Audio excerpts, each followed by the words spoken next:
forms beyond planet Earth. And another way then, of course, is in dream states. Another way then is over time, not only our civilization, but other civilizations have, in a sense, made contact with individuals on your planet who have agreed in a sense, superconscious level of their beingness to meet with us, to share, in that sense, biological DNA with us, so we could, in that sense, be who we are today. In that sense, there are those who are, in a sense, our biological creators, who were able to communicate with those on your world, certain individuals, again, who agreed to share their DNA, that then they, our creators, crafted us, in a sense, in a way that you are then part of our Yael civilization genetic DNA, part of my biology. And that then is something we have contact with you in this way, in the sense that there are occasional times where some of you will come aboard our craft. We, again, are not the only civilization that do this. There are a variety of civilizations that do this for various reasons. So we do this, and those interactions that you have with us are the ones that will be very enjoyable for you. They will not be frightening. They will not be painful. There are then often those of you who had these interactions with us aboard our spacecraft don't remember.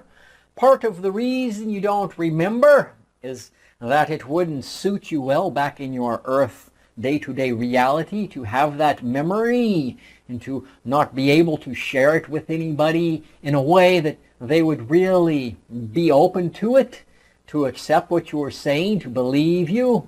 More often they would think you were a little bit crazy if you were to talk about such an experience aboard our spacecraft.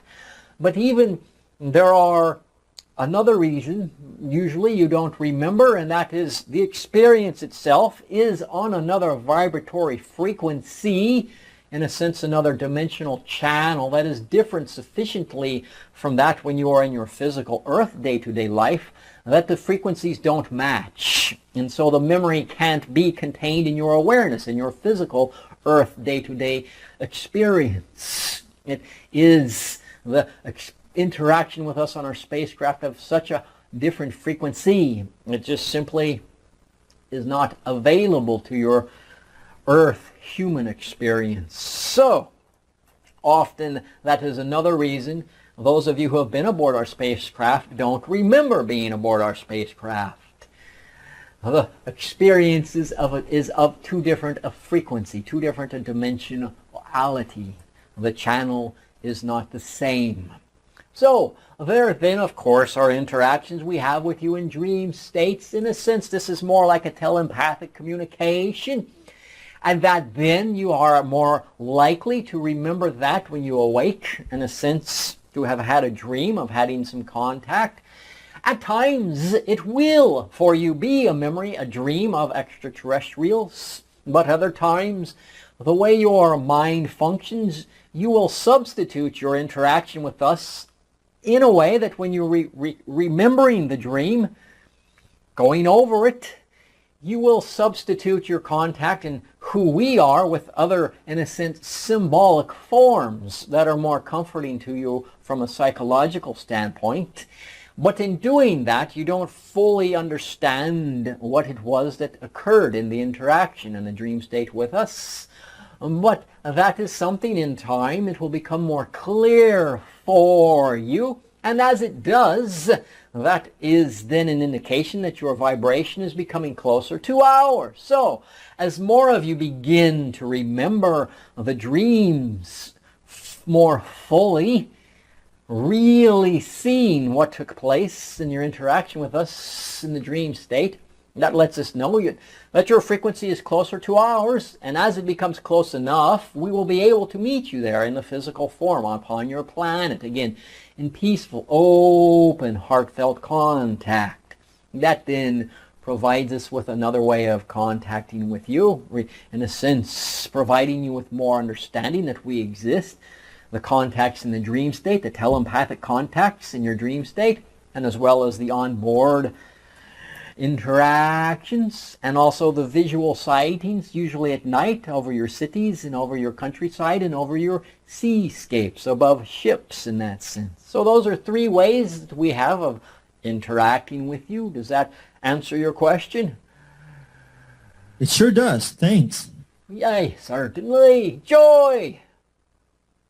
So basically what you're doing, you are taking some planned steps in order for us to acclimate our energy in order for us to meet physically. That is, in a sense, yes. Right. You said raising your vibration so it will match with ours. Raising your thoughts. Your belief systems have to be altered, in a sense, through your own choosing to open up more to understandings and definitions of existence that are more in alignment with your actual nature. And when you let go of the old beliefs that are discordant to your actual nature and too discordant to our awareness of existence for us to be able to match you sufficiently enough to be able to meet you physically, when you begin letting go of those old, outdated, discordant frequencies and belief systems and replace them with updated beliefs that are more in resonance with your actual infinite nature. And that is something that occurs in these ways that we are referring, these three types of contact we just mentioned, that then raises your vibration, raises your definitions, your perspective, your understanding of reality in a way that is more in alignment with the actual nature of unconditional love, the infinite. You are more a resonant match to the actual nature of existence itself, and that places you more in resonance with us, for we grow up in a society in which we know who we are, we understand we are part of the infinite, we create our experience in each moment. We, in that sense, are the creator, expressing ourselves as individual creators, as though we are a part of the one whole creator, the infinite that is all that is, and that we know this, our frequency is at quite a different rate of vibration, a dimensionality than yours has been, because you have been choosing to explore the ideas of limitation beliefs and frequency. So, again, as you let go of the limited beliefs and replace them with beliefs that we simply grow up with, the ideas that we know we are part of the infinite, we are all that is, unconditional love is our actual nature. And as you replace the old beliefs with that understanding, you begin to be a resonant match with us. And then we can be in relationship physically, in that sense, face to face, heart to heart, in the same room, so to speak, outdoor in the room of the heavens, of your planetary spaciousness. Wow. So basically right now, you are an embodiment just like I am. Yes, a human form, very similar. Yet again, the idea, my frequency of mental component is very much tuned to the understanding of the infinite, of my actual nature, more in resonance with unconditional love. And that does not mean that I or our world is better than yours. Simply it is a different choice. There is no choice from the perspective of the infinite that is actually better or worse or less or greater or more holy than any other choice, because they all exist. And in that they exist, they all share the same one quality of existence, which is that they exist. And anything that exists cannot be greater or lesser, more or less holy or evil than anything else that exists. For it is simply existence, and existence cannot be more or less than itself, more holy or more evil than itself, more right or wrong than itself, from the perspective of the actual nature of existence itself. And we understand this.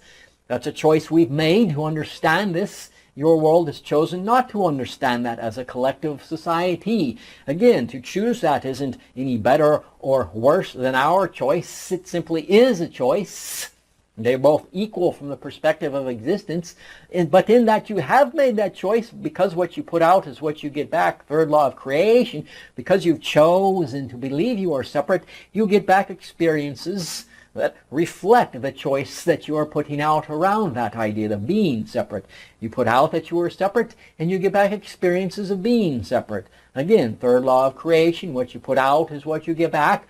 First law, you exist. Second law, the one is the all of the one. And fourth law, change is the only constant. Everything changes except those first three laws. They never change. Does that give you more clarification? It sure does, sir. Thank you. So basically, okay, so if I were to see you today here on my planet, Yes. would I realize you are not from here? You might not. From a visual perspective, I would appear very much like an Earth human. Well, there might be a few subtle differences in that sense. Larger skull, head in a sense, shaped a little differently, and the eyes a little bit larger, and that would be something that you might think was simply something that occurred genetically, in a sense of my parental upbringing, and then not necessarily define me as being from another planet. But again, you might be recognizing that.